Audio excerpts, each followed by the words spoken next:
The sound of the deadbolt sliding into place is something. You never forget it echoes, it reverberates through your chest. Like the final beat of a drum before silence takes over, I stood there. In the darkness of our basement storage room, surrounded by Christmas decorations from happier years, boxes of old photographs, and the camping gear we hadn't used since our 10th anniversary. The cold concrete floor seeped through my socks. I hadn't even put on shoes. Elena? My voice came out calmer than I expected. Elena, what are you doing?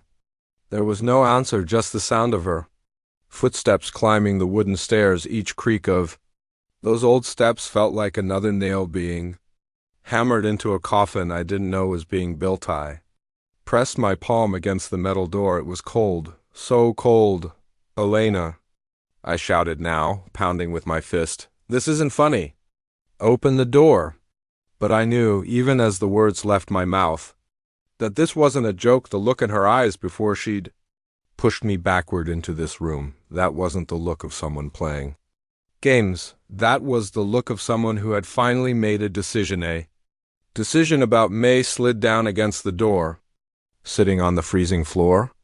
And that's when I did something my wife never expected. I smiled because Elena had made one critical mistake. She thought she knew everything about me. She thought she understood who I was, what I was capable of, and how unprepared I'd be for this moment. But I had secrets too, and mine were about to change everything. To understand how I ended up locked in my own storage room by the woman I'd loved for 2 decades.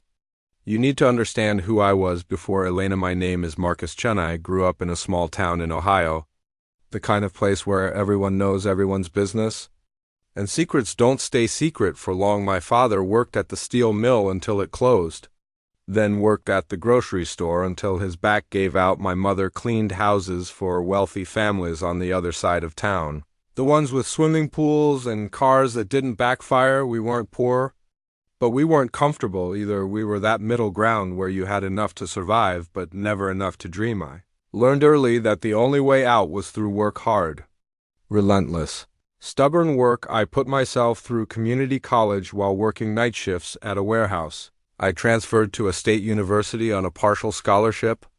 Living off ramen noodles and cheap coffee for 4 years, I studied accounting, not because I loved numbers, but because numbers meant stability. Numbers meant a future. By the time I was 28, I had my CPA license and a job at a mid-sized firm in Chicago. I had a small apartment with a view of a brick wall. I had a reliable car that got me from point A to point B. I had a 401k and health insurance and a savings account that slowly grew. Dollar by painful dollar. What I didn't have was love. Aid dated here and there, nothing serious. I was too focused on building something, on proving that the kid from the broken-down house on Miller Street could become someone. And then I met Elena. She walked into my accounting firm on a Tuesday afternoon in October, looking for help with her small business taxes. She'd just opened a bakery, a tiny place called Sweet Elena's, that made the most incredible pastries I'd ever tasted. She was beautiful in that effortless way that made my throat tighten. Dark hair that fell in waves past her shoulders, brown eyes that crinkled when she laughed, a smile that felt like it was made specifically for whoever was lucky enough to receive it. And when she looked at me across my cluttered desk, I felt something shift in my chest. You look like you need a good meal, she said, tilting her head. When's the last time you ate something that wasn't from a vending machine? I looked down at the empty chip bag on my desk and felt my face flush. That obvious? Let me guess, you're the guy who stays late, works weekends, and thinks sleep is for the weak. Is that a problem? She smiled again. And I swear the fluorescent lights seemed warmer, only if you don't let me make you dinner sometime. Consider it payment for doing my taxes. I should have seen it then. Looking back now, with everything I know, I should have recognized the calculation in her eyes, the way she studied my office, noting the professional certifications on the wall, the framed photo of my parents at my graduation, the steady hands of a man who built something from nothing. But I didn't see any of that. I only saw her smile. We had dinner that Friday at her apartment. She made pasta from scratch, something I'd never seen anyone do before. We talked for hours about everything and nothing. Her dreams for the bakery, my hopes of eventually starting my own firm, the places we wanted to travel, the families we'd come from. She told me her parents had died when she was young, that she'd been raised by an aunt who'd passed away the previous year. She said she'd been alone for so long that she'd almost forgotten what it felt like to be seen. "You see me?" she whispered that night, her hand reaching across the table to touch mine. "I can tell you actually see me. I thought I did, God. I thought I did." We got married 14 months later. It was a small ceremony, just a few friends and colleagues. Elena didn't have family, and I'd never been close with mine. My father had passed from a heart attack the year before. My mother had moved to Florida to live with her sister, and travel was hard for her. We said our vows in a courthouse, then celebrated with cake from Elena's bakery and champagne on the rooftop of my apartment building. "We're going to build something amazing," Elena said, leaning against me as we watched the Chicago skyline glitter in the darkness. "You and me, Marcus, we're going to have everything." I believed her. The first few years were good, really good. I left the accounting firm and started my own practice, working out of a small office downtown. Elena's bakery grew, then expanded to a second location. We bought a house in the suburbs, nothing fancy, but ours, 4 bedrooms, a backyard, and a basement that I converted into storage space and a small home office. We talked about children. Elena wanted to wait until the bakery was more established. Then it was. Until we paid off more of the mortgage. Then it was. Until the economy stabilized. Then it was. I stopped bringing it up.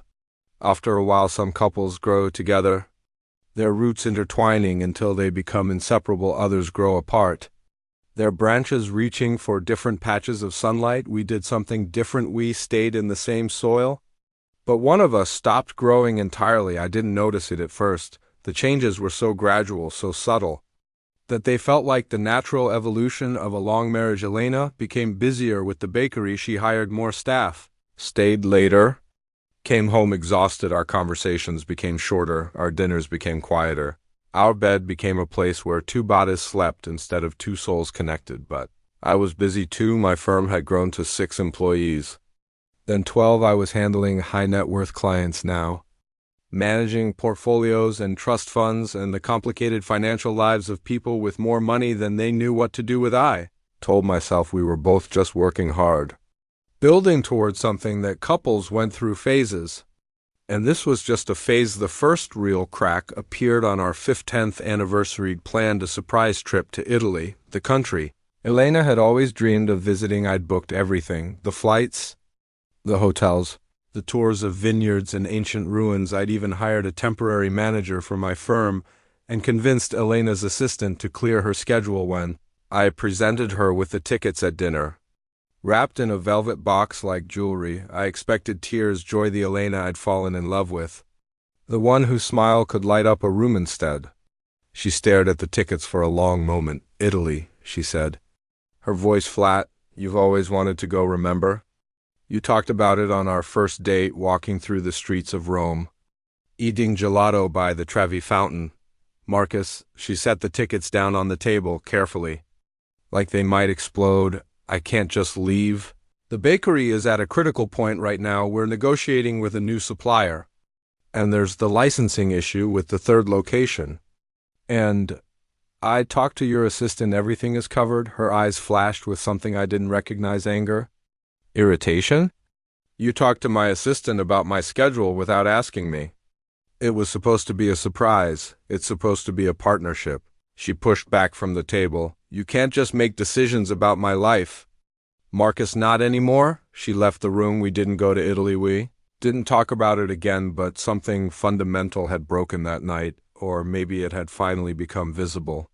A crack that had been spreading for years, hidden beneath the surface of our carefully constructed life. I should have paid attention. I should have asked questions instead. I'd buried myself deeper in work and told myself that time would heal whatever was wrong. What a fool I was. The moment I became suspicious, really suspicious, happened on an ordinary Wednesday evening. Come home early from work, something I rarely did. One of my clients had canceled our meeting, and for once I didn't have a mountain of paperwork waiting. I thought I'd surprise Elena, maybe cook dinner for her for a change. Try to rebuild some of what we'd lost. I pulled into the driveway and noticed her car was already there. Unusual, she typically stayed at the bakery until 7 or 8. I entered through the front door quietly, imagining I'd sneak up behind her in the kitchen, wrap my arms around her waist like I used to in the early days, but she wasn't in the kitchen. I heard her voice coming from upstairs, our bedroom. She was on the phone now. A trusting husband would have announced his presence, would have called out, "Honey, I'm home," like some 1950s sitcom character, but something stopped me. Maybe it was the tone of her voice. Hushed. Intimate, nothing like how she spoke to me anymore. Maybe it was the little laugh she let out. Musical and light, a sound I hadn't heard directed at me in years. I stood at the bottom of the stairs, my heart hammering against my ribs, and listened. I know, but we have to be patient. It's almost time. A pause. The business is doing well. But that's not where the real money is. Marcus handles the accounts for some very wealthy people, the kind of people who trust him with everything. Another pause. Longer this time. No, he doesn't suspect anything. He's too busy with work to notice anything I do. She laughed again. That beautiful, terrible laugh. He still thinks we're going to grow old together. Isn't that pathetic? I felt the floor tilt beneath me. Just a few more months. Once I have what I need, we'll be set. The bakery, the house. His savings. He's so stupid about the prenup. It protects me more than him. She was right about that when we'd married. I'd been so in love that I'd barely read the document. My lawyer had advised against several clauses. But Elena had cried, said she felt I didn't trust her. And I'd signed anyway. I have to go. I'll call you tomorrow when he's at the office. She said something else. Too quiet for me to hear then. I love you too. I don't remember leaving the house. I don't remember driving. The next thing I knew, I was parked in an empty lot by the lake, my hands gripping the steering wheel so hard my knuckles had turned white. And I was crying, not sobbing, just tears, silent and steady, rolling down my cheeks like rain on a window. 20 years of my life given to a woman who apparently had been playing a long game I never knew existed. Who was she talking to? What was she planning? And how long, dear God, how long had this been going on? Here's the thing about being an accountant. You spend your life looking for discrepancies, patterns that don't fit, numbers that should add up, but don't. You develop an instinct for when something's wrong, even when you can't quite put your finger on what that instinct had been whispering to me for years. I just hadn't wanted to listen now. Sitting in that parking lot with tears drying on my face, I made a decision. I wasn't going to confront Elena, not yet. Confrontation was what a hurt, angry, impulsive man would do, and while I was all of those things, I was also something else. I was methodical, I was patient, and I was very, very good with numbers. Over the next 3 months, I became a detective in my own marriage. I started by reviewing our financial records, bank statements, credit card bills, investment accounts. Elena handled the day-to-day household finances. She'd always preferred it that way, and I'd been happy to let her take charge. Another mistake on my long list of mistakes. What I found made my blood run cold. Small withdrawals, spread over the past 5 years, never large enough to trigger any alerts. A few hundred here, 1,000 there, but when I added them up, they totaled over $127,000. $127,000 of our money, my money mostly, from the firm I built with my own hands, slowly siphoned into an account I didn't recognize. But that was just the beginning. I hired a private investigator, a woman named Diane Torres, recommended by one of my clients. She was discreet, professional, and expensive. I need to know everything, I told her at our first meeting. Who she's talking to, where she goes, what she's planning. Diane didn't ask why. She probably saw cases like mine every week. The betrayed spouse, the shattered trust, the desperate need for answers. This might take time, she warned, and what I find, you might not like it. I already don't like it. She nodded. Fair enough. While Diane did her work, I did mine. I started documenting everything, every conversation, every discrepancy, every strange behavior. I backed up financial records to a secure cloud drive that Elena didn't know about. I reviewed our prenuptial agreement with a new lawyer, one who wasn't the friend Elena had recommended all those years ago. My new lawyer's face grew grimmer with each page. This is not good.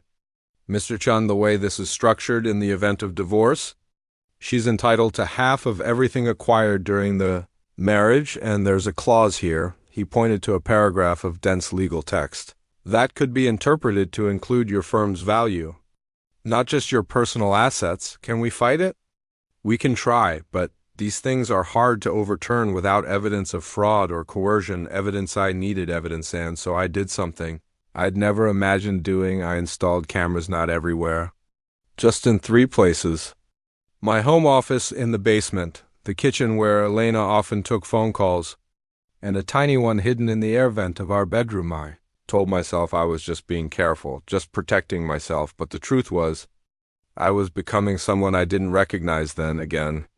Maybe I was just becoming someone who'd finally stopped being naive. Diane's report arrived on a Tuesday. I opened the envelope in my car, parked outside my office, hands trembling like a man reading his own death sentence. Inside were photographs of Elena at a coffee shop, leaning across a table toward a man I didn't recognize. Elena walking into a hotel downtown, the man's hand on the small of her back. Elena kissing that man in a parking garage, her body pressed against his like they'd done this 1,000 times before. The man was tall, with graying hair and the kind of expensive suit that spoke of old money. He looked to be in his early 50s, distinguished in that way that suggested boardrooms and country clubs. His name, according to Diane's notes, was Richard Holloway. He was a real estate developer, divorced.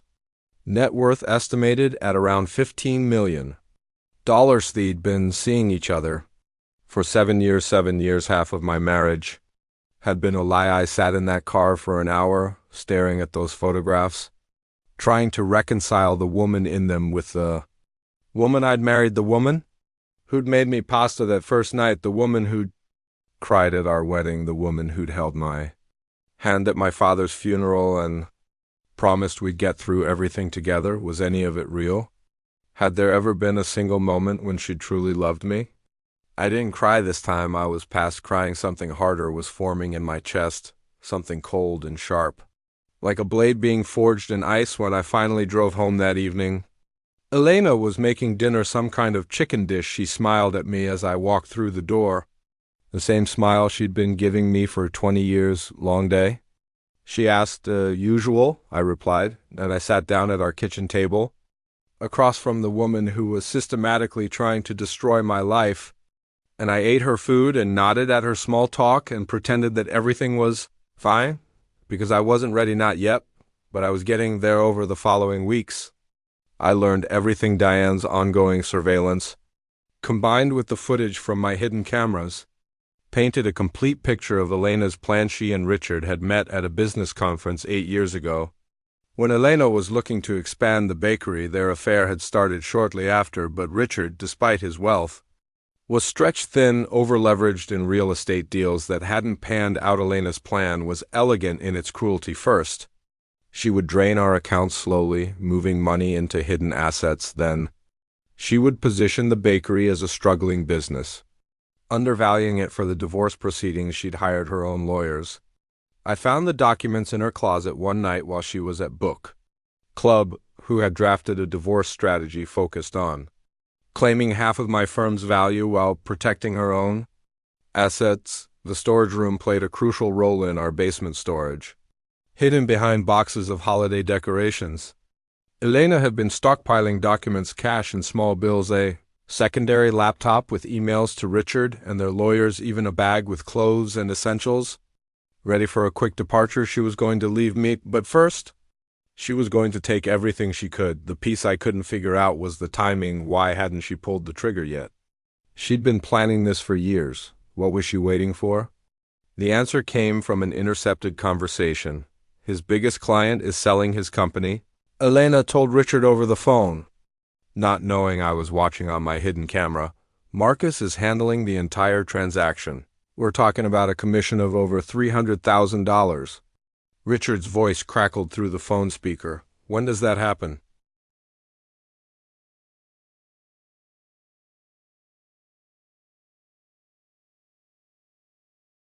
Next month, once that money hits our accounts, I move forward, file for divorce, claim emotional distress, and take him for everything he's worth. And the house? Already talked to the lawyer. I'm claiming it as marital property. He'll have to sell or buy me out. She laughed. Either way, we win $300,000. That was my commission for the Mitchell deal, a transaction I'd been working on for the better part of a year. It represented the biggest single payment I'd ever received, money I'd earned through sleepless nights and endless negotiations and skills I'd spent a lifetime developing, and Elena was going to take half of it unless I stopped. Harry began making my own preparations. I restructured my firm's finances. I created a new LLC, completely legal, that would hold the commission from the Mitchell deal. The income wouldn't hit our shared accounts. It would go into a business entity that, according to my new lawyer, could be argued as separate property. Second, I documented everything, every piece of evidence, every photograph, every recording. I created multiple backups, cloud storage, a safety deposit box, a copy with my lawyer, and one more hidden in a place Elena would never look. Third, I contacted Richard Holloway's ex-wife. This was a gamble. I had no idea how she'd react, but when we met for coffee, Margaret Holloway turned out to be a well of useful information. He did the same thing to me, she said, stirring her cappuccino with hands that shook slightly. Richard and whoever his new conquest was, they drained our accounts, claimed I was mentally unstable, and left me with nothing but credit card debt. How did he get away with it? Money, lawyers, the right connections. She looked up at me with tired eyes. I tried to fight back, but I didn't have the evidence. Everything was in his name, or hidden in accounts I couldn't access. I have evidence. Her eyebrows rose. Lots of evidence for the first time. Margaret Holloway smiled. Then you might actually win. Part 8. The night of the LOCK. The Mitchell deal closed on March 15th. Never forget that date. My commission was processed through the new LLC, exactly as planned. Elena had no idea. She still believed the money would hit our joint account, that I'd come home celebrating, that we'd be one step closer to her endgame. Instead, when I came home that evening, I found her waiting in the living room with a bottle of champagne. Marcus!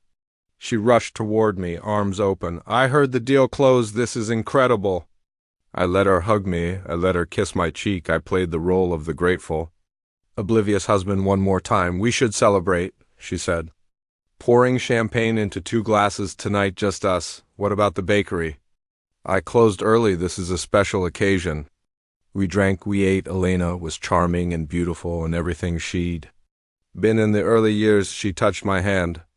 Across the table, she laughed at my jokes. She looked at me with something that could have passed for love if I didn't know better. After dinner, she suggested we go to the basement, the storage room. I asked why. I want to show you something I've been working on, a surprise. I knew in that moment what was coming. The surveillance footage had shown her preparing the room, adding the heavy deadbolt to the outside of the door, testing it multiple times, making sure it would hold. I could have refused. I could have confronted her right there, but I wanted to see how far she'd go. I wanted to know with absolute certainty who I'd been married to all these years, so I followed her downstairs. The basement was cold. As always, our footsteps echoed on the concrete floor. Elena walked ahead of me toward the storage room door, which was slightly ajar. Close your eyes, she said, her voice light and playful. I closed them. Step forward. I took 1 step, 2, 3, and then I felt her hands on my chest. Shoving, Hardy stumbled backward into the storage room, catching myself on a stack of boxes. By the time I turned around, Elena was standing in the doorway. Her expression completely changed. Gone was the loving wife, the charming companion, the woman who'd made me pasta that first night. In her place stood someone cold, calculating, finally dropping the mask she'd worn for 20 years. Elena, don't. Her voice was flat. Just don't. I'm tired of pretending, Marcus, so tired. What are you doing? What I should have done years ago? She gripped the edge of the door. You were never supposed to be permanent. You were supposed to be a stepping stone, a way to build capital while I waited for something better. Richard Holloway? The name hit her like a slap. I saw the shock in her eyes, quickly replaced by fury. How do you... I'm not as stupid as you think, she recovered quickly, her expression hardening again. It doesn't matter what you know by the time you get out of here. I'll be long gone, the accounts are already drained. The divorce papers are already filed, and the story I'm going to tell the police? She smiled, and it was the ugliest thing I'd ever seen, that my husband attacked me, that I feared for my life, that I locked him in the basement to protect myself while I called for help. That's insane. That's survival. She stepped back. Goodbye. Marcus, I'd say it's been fun, but honestly, it was mostly just boring. The door swung shut, the deadbolt slid into place, and I was alone in the darkness. I sat on that cold concrete floor for about 10 minutes, not because I was defeated, not because I was scared. I was waiting. You see, Elena had made several critical mistakes in her planning. She'd underestimated me. Assuming I was too wrapped up in work to notice her machinations, she'd become overconfident, believing her years of careful deception had left no traces. But her biggest mistake was thinking that the heavy-duty deadbolt on the storage room door was the only way out, because there was another door when we'd first bought this house.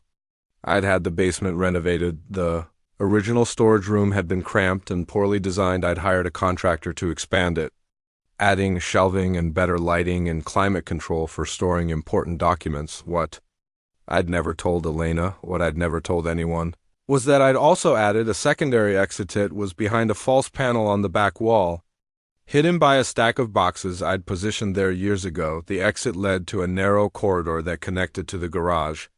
Originally designed as a safe room feature in case of a home invasion, I'd never needed to use it until now. I stood up, brushed off my pants, and made my way to the back wall. The boxes were heavy, but adrenaline made them feel like nothing behind them. The false panel clicked open at my touch, revealing the narrow passage beyond. I didn't turn on the light. I didn't need to. I'd walked this path in darkness before. During the sleepless nights when I was preparing for this moment, the passage smelled of dust and old concrete. My footsteps echoed softly as I moved through the shadows at the end. Another door, this one secured with a biometric lock I'd installed myself, my fingerprint, my escape. The door opened into our garage. Elena's car was gone. She'd already left, probably heading to Richard or to the airport, or wherever she thought she'd start her new life. My car was still there. I had work to do. Part 10. The first call I made was to my lawyer. It's happening, I said. She's gone. I'll file the emergency motion immediately. We'll freeze the accounts before she can. She's already drained them. Focus on the domestic violence claim she's going to make. I need those recordings entered into evidence before she files her statement, already prepared. And Marcus? The police officer I mentioned, Detective Williams, he's aware of the situation. He's been briefed on the evidence. Good, I'm heading to the station now. The second call was to Detective Williams directly. Mr. Chen, he said, your lawyer told me to expect your call. My wife locked me in our basement storage room. She's going to claim I attacked her. She's probably on her way to file a report right now. We've already got officers watching for her when she comes in.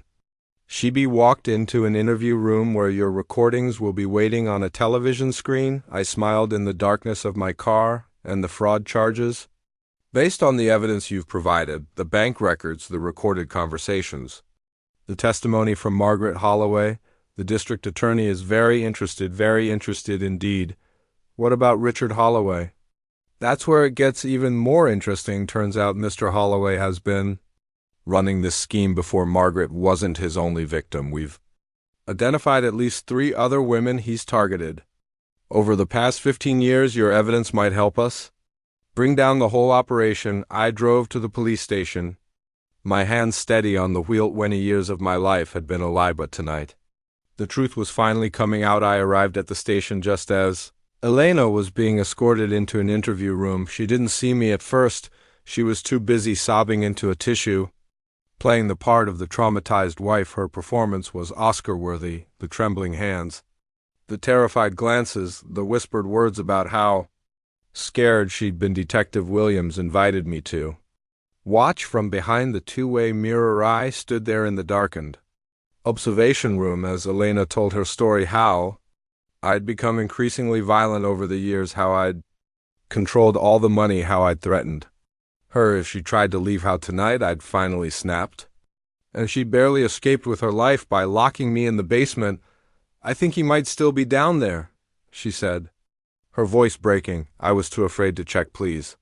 You have to help me. The detective nodded sympathetically. Mrs. Chen, he said. Before we continue, I need to show you something.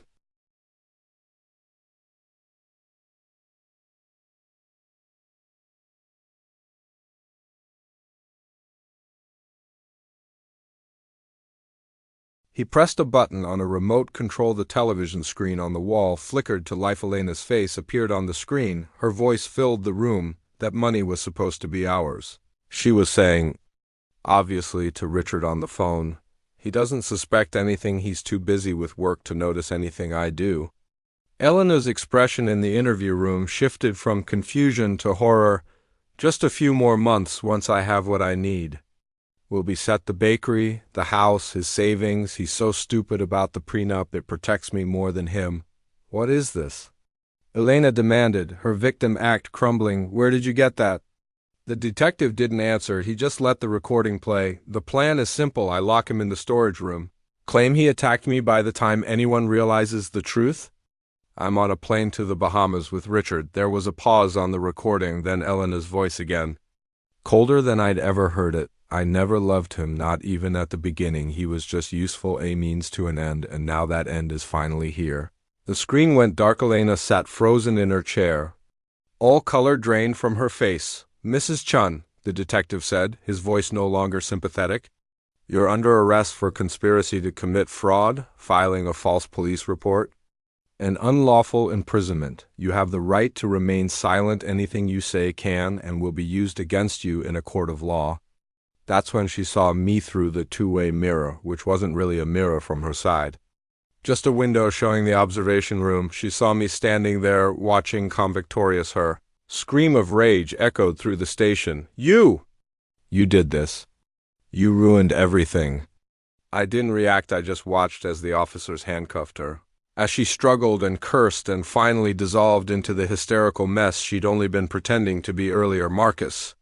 She shrieked as they led her away. Marcus, you can't do this. We're married. We love each other. I waited until she was at the door of the interview room, then I spoke. Loud enough for her to hear. We never loved each other. Elena, you loved my money, and I loved a woman who never existed. The door closed behind her, and for the first time in months, I felt like I could breathe. The next few weeks were a whirlwind. Richard Holloway was arrested 2 days later. The evidence I'd gathered, combined with testimony from Margaret and 2 other victims who came forward, was enough to charge him with multiple counts of fraud, conspiracy, and theft. His assets were frozen. His real estate empire began to crumble. Elena's case was more complicated. She'd hired an expensive defense attorney paid for with money she'd stolen from our accounts, who tried to argue that she was Richard's victim too, that she'd been manipulated, coerced, forced into the scheme against her will. The recordings destroyed that defense completely. In her own words, Elena had described herself as a willing participant, a mastermind. Even she'd bragged about fooling me. She'd laughed about my stupidity. The jury didn't find her very sympathetic. She was convicted on all charges and sentenced to 7 years in federal prison. The judge was particularly unmoved by her tearful plea for mercy, noting that she'd shown no such mercy to the man she'd married and systematically deceived for 2 decades. The financial recovery took longer. Much of the money Elena had stolen was unrecoverable, spent on gifts for Richard, hidden in accounts we couldn't trace, gone in ways that would never be explained. But I'd protected what mattered most. The Mitchell Commission was safe in my LLC. My firm was intact. My reputation, surprisingly, was enhanced. Clients seemed to respect a man who could catch a sophisticated fraud scheme. The house I sold, I couldn't stand to look at it anymore. Every room held memories that I now knew were lies. Every corner reminded me of conversations that had been performances, affection that had been calculated, love that had been nothing but a long con. I bought a condo downtown, smaller, simpler. Just enough space for one person who was learning, slowly, how to be alone again. The divorce was finalized 6 months after Elena's conviction given the criminal proceedings. The prenuptial agreement was declared void due to fraud. Elena got nothing, not that it mattered to her. Sitting in a prison cell, people ask me sometimes, If I'm bitter, if 20 years of deception have left me broken, unable to trust, permanently scarred, the answer is complicated yes. There are nights when I lie awake, running through memories, trying to find the seams, trying to identify which moments were real and which were manufactured, trying to understand how I missed so many signs, yes. There are moments when I feel the anger rise up, hot and sharp, at the sheer injustice of having given my best years to someone who saw me as nothing but a bank account, but there's something else, to relief I didn't realize, until she was gone. How much energy I'd been spending trying to maintain a marriage that was already dead, how much of myself I'd been suppressing to keep the peace.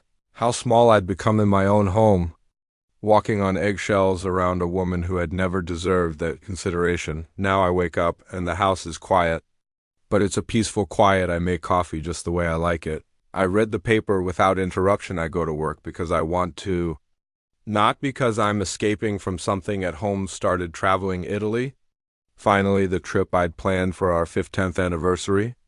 But now I took it alone, walking through the streets of Rome, eating gelato by the Trevi fountain. Just like I'd imagined all those years ago, it was better. Elena reconnected with my mother. She's getting older. Her memory not what it used to be, but she still remembers the important things. She hugged me when I visited, held me like I was still her little boy, and said, I never liked that woman. I should have told you. Maybe she should have. Maybe I wouldn't have listened. Maybe I had to learn this lesson myself. I've even started dating again. Nothing serious, just dinners, conversations. The slow process of learning to trust another human being. It's harder now. I find myself looking for the seams, searching for signs of manipulation, waiting for the mask to slip, but it's also more real because I know now what to look for. I know the red flags I missed before. I know that love isn't supposed to feel like a performance, and I know that I'm stronger than I ever realized 6 months ago.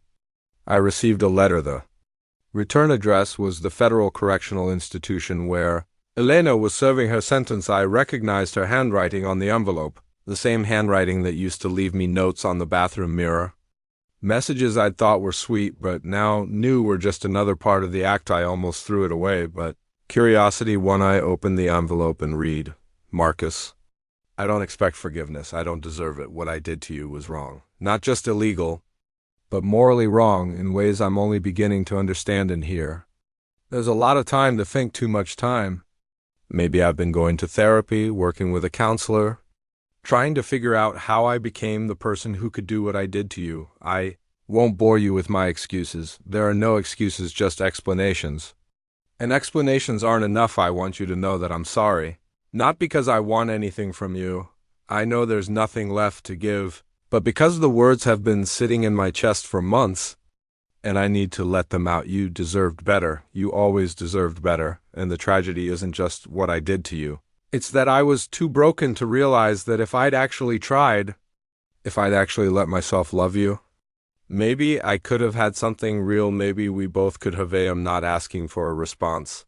I'm just asking you to know that somewhere in the wreckage of who I used to be, there's a person trying to become something better. Whether or not she succeeds isn't your problem anymore, Elena. I sat with that letter for a long time. I didn't respond. I never will, but I didn't throw it away.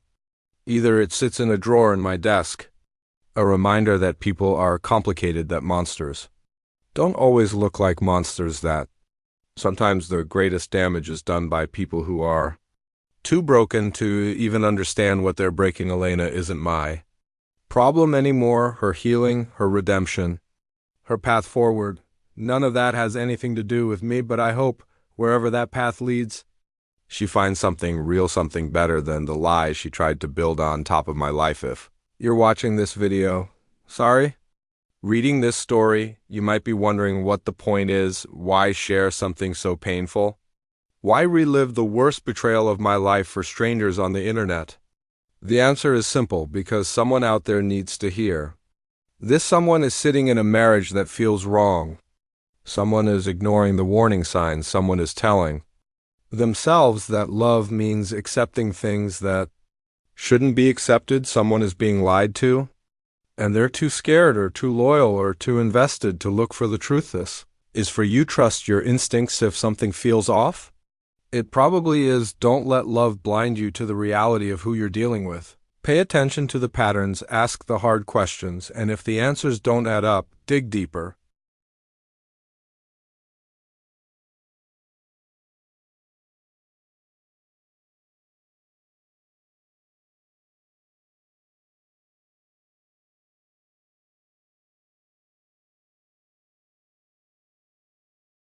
Protect yourself. I know it feels wrong to. Prepare for betrayal. It feels like you're assuming the worst about someone you love, but protection isn't about assuming the worst. It's about being prepared for it. Document everything. Keep your finances separate where you can know your legal rights, have an exit strategy. Even if you never need to use it, know your worth. Elena spent 20 years making me feel like I was lucky to have her, like I wasn't good enough on my own, like my value came from what I could provide. Not who I was. She was wrong. I am worthy of real love, not love as a transaction, not love as a long con, real love from someone who sees me for who I am and wants to be with me anyway. So are you. And finally, it's never too late to start over. When that deadbolt clicked shut, when I found myself locked in that storage room, I thought my life was over. 20 years of marriage, gone my savings, stolen my trust, shattered. But I had a secret, not just the hidden door, something bigger. The secret was that I'd already survived the worst parts, the discovery, the planning, the constant stress of pretending not to know what was coming. All of that was behind me. The moment she locked that door was actually the moment my real life could finally begin. And it has. I'm 52 years old. Now I have a successful business, a comfortable home, friends who knew me before Elena and still know me after a relationship that's still new but feels promising, with a woman who laughs at my jokes and doesn't flinch when I check the bank statements. I have a future, a real one.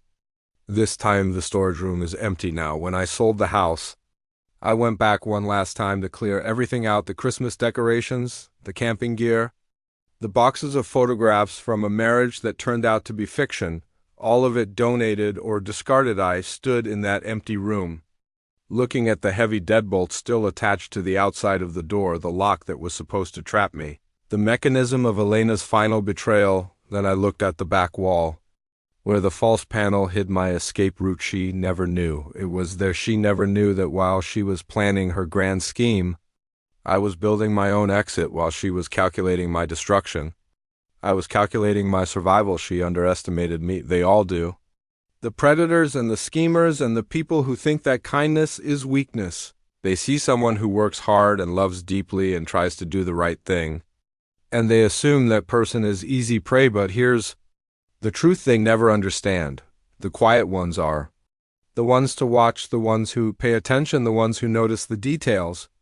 Others miss the ones who plan 3 steps ahead while pretending to stumble through life. Elena spent 20 years married to someone she thought was naive. She was wrong. I wasn't naive. I was patient, and in the end, patience won. If you enjoyed my story, please like and subscribe for more real stories about love, betrayal, and the strength we find when we least expect it. Remember, your past doesn't define your future.